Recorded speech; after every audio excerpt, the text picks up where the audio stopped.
Hello, am I audible? Hi, Anika. Am I audible? Yes, you are. Good How are you? morning. Good morning. Good Before we afternoon. start, good afternoon. Well, I'm in India, so it's good morning for me. Oh, you're in India as well. Where are you right now? Yeah, I'm in Delhi. Ah, fine. Around the corner then. Where same city. Yes, welcome to Delhi. How would you like me to address you? I am. Ayan, is that how you pronounce it? Because I always call it Ayan, but it's Ayan. It's Ayana actually, if you want to say it correctly. Ayan. Ayan. Ayan. Yeah, Ayan. Ayan. Okay, Ayan. I'm going to go with Ayan. All right. Ready when you are? I'm ready, Anika. Let's go for it. Well, thank you for speaking to Indus Age Australia. We're thrilled for your upcoming film, Brahmastra. In a variety interview recently, you said Brahmastra is very inspired by Indian mythology and Indian culture and set in the modern world with modern characters. So, in many ways, it's a modern mythology of our own. I felt like there was something that had just not been done. And it surprised me that nobody's done it. Nobody's really touched in a modern way this fantasy, larger than life cinema on ancient powers of this ancient land that is India. The first part of the trilogy is called Shiva, who, amongst the holy trinity of Hinduism, is the destroyer. Did any ancient texts inspire the script? Um, no, not text. It wasn't, Anika, very honestly. Everything I read up on Hindu philosophy and on ancient India actually came later.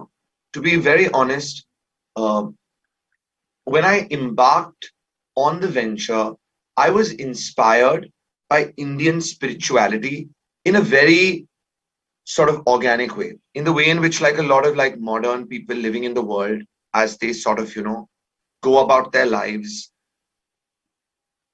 think about their lives, sort of like reflect on their faith, come to it.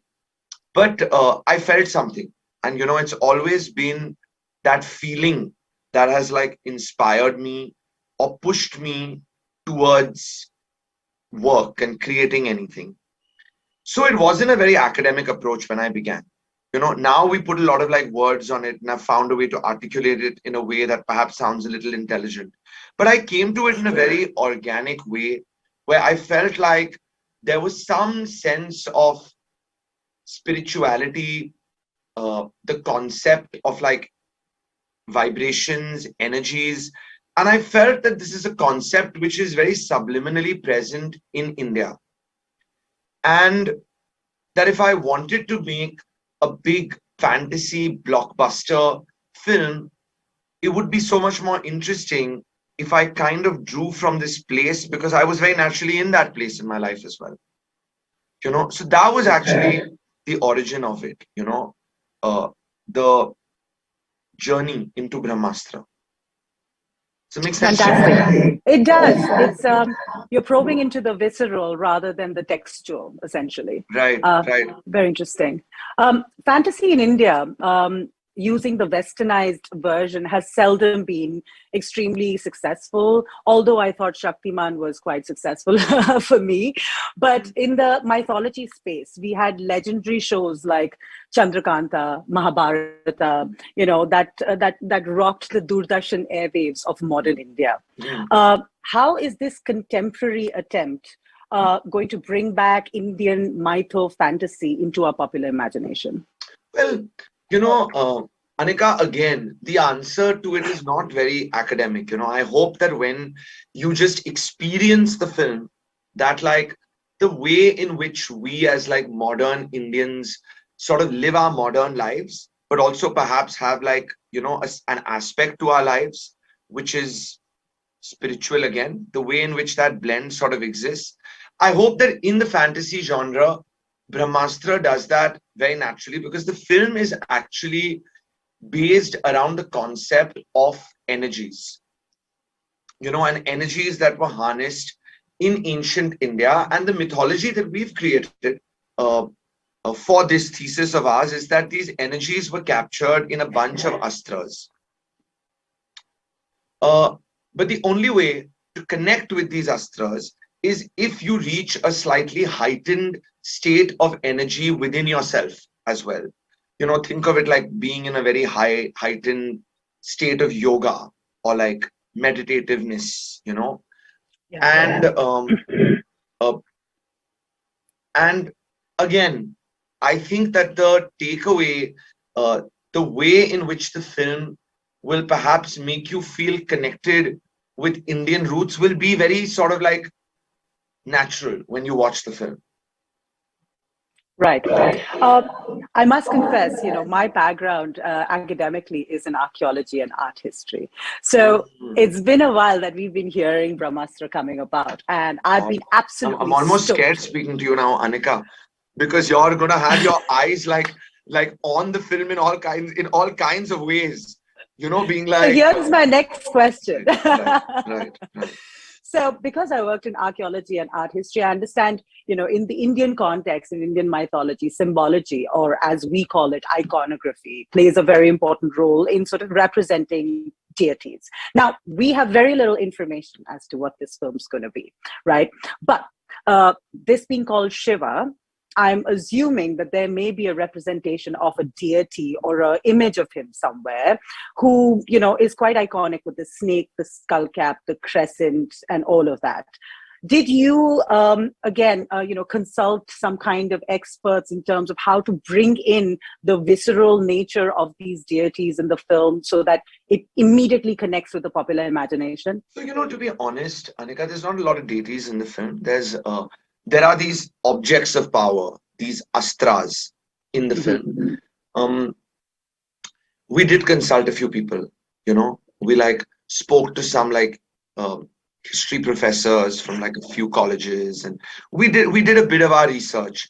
But I felt very nervous about it, you know, because there is a level at which like you do your best, and then because it's a fantasy movie, you eventually fly off the handle and again approach it in a very visceral fashion, and you do eventually what you think is um, going to be fun and work for the film. But I don't know, when you see the film, you're going to have to give me this sense that, Ayan, you did a good job. I think you covered your bases well, the way the objects look, etc. It all feels like it all sort of, you know, comes together perfectly. I should have someone like you actually come and watch the film and tell me, like, you know, how you think things add up in it.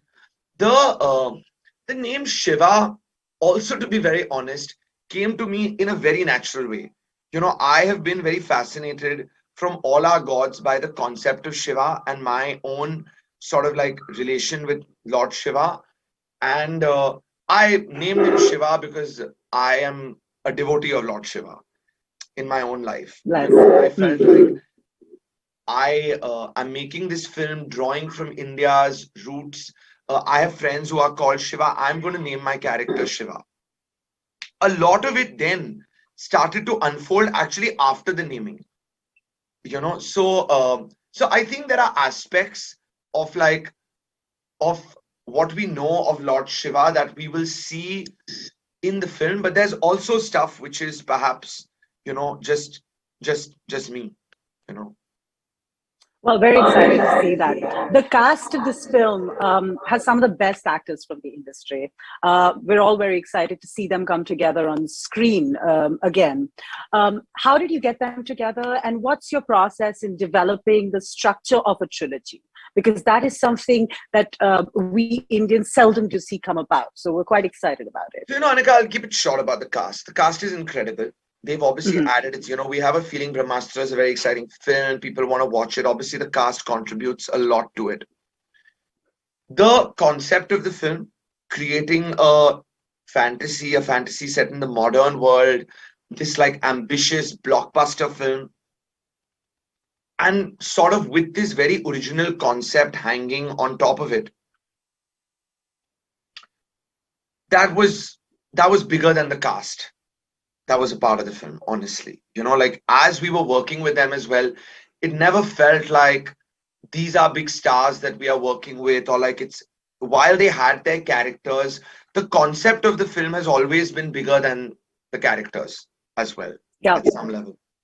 The trilogy, again, I was a big fan of trilogies myself. You know, I was thinking of the first three Star Wars films when this journey began. I was thinking of the three Lord of the Rings films that I was a huge fan of when this began. The holy trinity of Hinduism is, Brahma, Vishnu, Mahesh. I had written a story where you will discover when you see the film, what is the actual Brahmastra in the film is broken into three pieces. And I swear it came to me as a three-part story. Like when you first chance upon an idea before you investigate it, it arrived as like a three-film arc, and I thought that was beautiful. Like if I have such a long story to tell, like every film adds on the excitement of the previous film. So I went for it. Good. Your films in the past, I've really enjoyed them. They always felt like a young people's collective. They have a freshness of almost good friends coming together and creating something quite wonderful, grand, but it had a sense of casualness to it, where we as young people could relate to it. How is the energy of the actors going to be different in this film? Well, I don't know. I think there is an aspect of that which, right now you don't see very much in Brahmastra, because we've really not shown a lot of the film or put stuff out. But, in the way in which... very secretive. We won't. We are actually not that secretive, Anika. My plan is we've started now promoting the film 9 months before we plan to launch it, which is very long for an Indian film to promote itself. So I actually plan to share a lot of the film because I really believe that with as much as I share, you'll still be surprised with the film. I feel it's so high on like creativity and imagination that I'm actually very happy to share a lot of the film. It's the modern fantasy aspect of it, which will, you'll start seeing gradually the relationship between Ranbir and Alia, Shiva and Isha's characters in the film. As you start seeing it, I think you will see reflections of some of that casual, youthful vibe that my previous films had. I think that's going to be present in Brahmastra as well, and it is a part of it. And how is it different? I mean, it's different in so many ways. When you just see that first unit that we've put out, Shiva, I mean, it's just different in so many ways. I don't even know where. I think it's like self-evident, the ways in which it's sort of like scaled up, intense, more powerful, more spiritual. Yeah.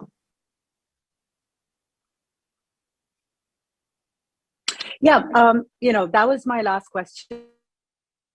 But at the end of the day, we waited a long time, and we're very excited for this magnum opus to come about.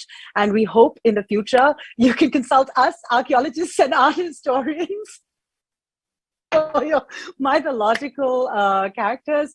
But we get it. This is going to be big. We're so excited. You worked so hard on it, and we all wish you all the best for the future. Thank you so much, Anika. Thank you so much for speaking to us. Thank you. Yeah. Yeah. Cheers. All right. I think that's it from us. Australia's first Indian magazine to have a national reach, Indus Age is the largest circulated South Asian magazine in Australia with 5 simultaneous editions, 55,000 copies printed monthly, 220,000 readers, largest network of clients, undisputed leader in community news. Indus Age is circulated in Sydney, Melbourne, Adelaide, Brisbane and Perth to over 525 outlets. Grab your copy now to get the latest on the community, news from India, Bollywood, music and much more. For more info, log on to www.indusage.com.au.